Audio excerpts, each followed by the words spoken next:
سے پہلے والے اس موضوع کے درس میں جو پارٹ 1 تھا اس میں ہم نے اس کی حدیث دیکھی تھی. انشاءاللہ اس میں ہم دیکھیں گے کہ ایسا کیوں.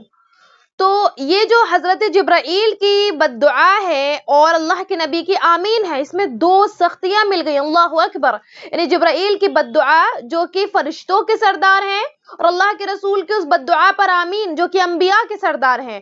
یہ دونوں بد دعا اور آمین مل کر ہمیں اس بات کی طرف اشارہ کرتی ہیں کہ رمضان کا مہینہ اپنی مغفرت کروانے کے لیے کتنا اہم ہے.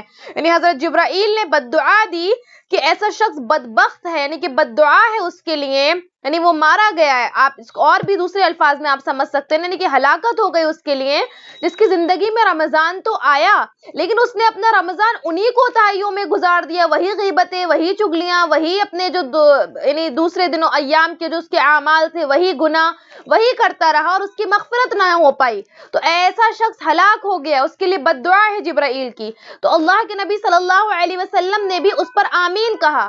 گویا کہ جبرائیل کی بد دعا اور نبی کی آمین یہ ہمیں اس بات کی طرف اشارہ کر رہی ہے کہ رمضان کا مہینہ اتنا عظیم مہینہ ہے کہ ہم اپنے گناہوں کی معافی اللہ تعالیٰ سے مانگ لیں اور اپنی مغفرت کرا لیں. اگر کوئی شخص اس میں بھی کوتاہی کرے تو اس کو ڈرنا چاہیے اس حدیث سے، اللہ تعالیٰ کے عذاب سے اور جبرائیل کی بد دعا سے اور اللہ کے نبی کی آمین سے. اس بد دعا کی جو سختی بڑھ گئی ہے اس پر غور و فکر کرنا چاہیے اور اپنا محاسبہ کرنا چاہیے.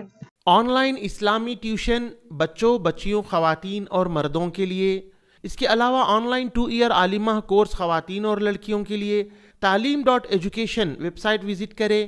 QR کوڈ سے اپلیکیشن ڈاؤن لوڈ کیجئے. 8106126040 پر میسیج کریے.